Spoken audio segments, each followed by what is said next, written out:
성도 여러분 안녕하십니까? 오늘 우리가 함께 묵상할 말씀은 스가랴 7장입니다. 스가랴 7장은 스가랴가 부름을 받은 지 2년이 지난 후 다리오 왕 제4년 9월 4일에 임하신 말씀입니다. 이때는 4년 걸렸던 성전 재건 공사가 절반 이상 진행 중이었습니다. 본장은 진정한 신앙과 경건이란 무엇이며 이스라엘이 심판을 받은 이유가 무엇인가를 밝힌 장입니다. 지금까지 하나님께서는 8가지 이상을 보여주시면서 예루살렘의 회복을 약속하셨으며 여호수아와 스룹바벨을 격려하시고 장차 임할 메시아 왕국의 영광에 대해 말씀하셨습니다. 그러나 7장에 와서 분위기는 완전히 달라집니다. 이스라엘의 실제적 신앙의 문제로 돌아온 것입니다. 전반부는 베델 사람들이 매년 행하는 대로 5월 중에 울며 금식하는 것을 계속 할 것인가를 묻는 질문에 대한 하나님의 대답입니다. 하나님께서는 그 금식이 누구를 위한 것이냐고 물으십니다. 그리고 형식적인 금식보다는 선지자를 통하여 주신 하나님의 말씀에 순종하는 것이 더 중요하다고 말씀하십니다. 후반부는 이스라엘이 심판을 받은 이유를 설명해 주십니다. 그것은 그들이 하나님의 말씀을 싫어하고 등을 돌리며 귀를 막고 마음을 굳게 닫았기 때문이었습니다. 스가랴 7장은 베델에서 파견된 자들이 예루살렘에 당도하여 바벨론 포로 기간 중에 제정되었던 5월의 금식 규례를 지금도 계속 지켜야 할 것인지를 묻는 장면으로 시작됩니다. 베델은 하나님의 집이라는 뜻으로 야곱과 관련하여 이스라엘의 종교적 중심지였으나 후에 북방 이스라엘의 영토가 된 다음 여로보암이 그곳에 송아지 숭배의 신당을 세운 후부터는 우상 숭배의 중심지가 된 성읍입니다. 따라서 베델 사람들의 하나님에 대한 지식과 신앙 상태는 타 지역과 비교해서 부족했을 것입니다.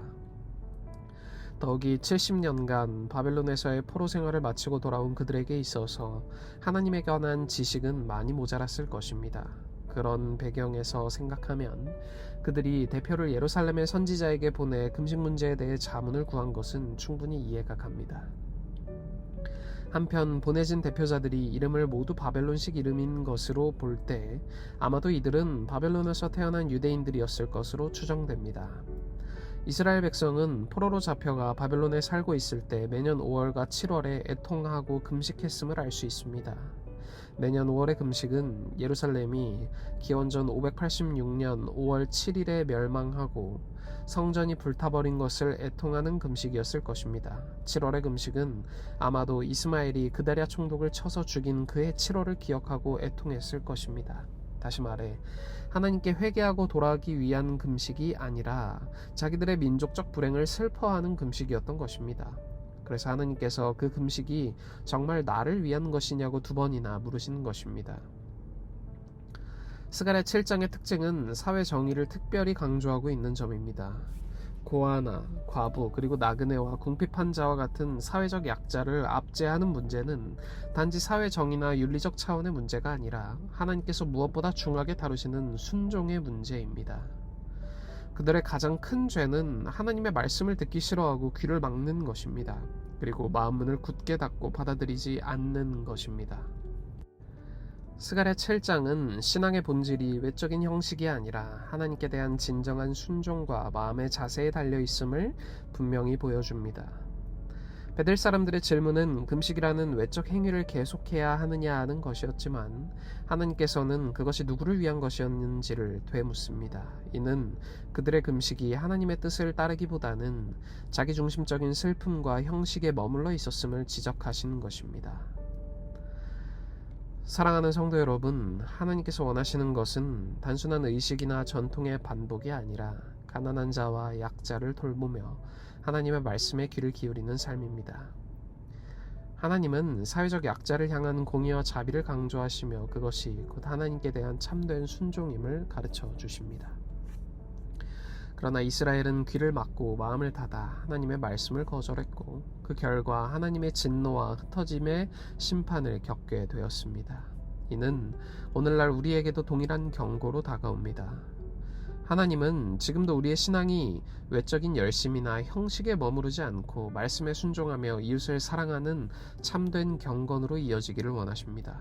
그러므로 스가랴 7장은 우리로 하여금 신앙의 본질을 되돌아보게 하며 하나님 앞에서 겸손히 마음을 열고 순종하는 삶이 진정한 예배임을 깨닫게 합니다. 이러한 말씀의 본질과 뜻을 늘 기억하심으로 하나님 앞에서 겸손히 마음을 열고 진정한 예배를 드리는 모든 성도님들이 되시길 소망하며 오늘 묵상 마치겠습니다. 오늘은 학생반의 전수환 학생을 위해 기도하겠습니다. 하늘에 계신 하나님 아버지, 오늘 우리에게 새로운 하루를 허락하시고 새로운 한 주를 시작하는 이 복되고 귀한 시간에 저희가 말씀 앞에 나와 함께 기도하며 말씀을 연구할 수 있도록 하여 주심에 감사드립니다.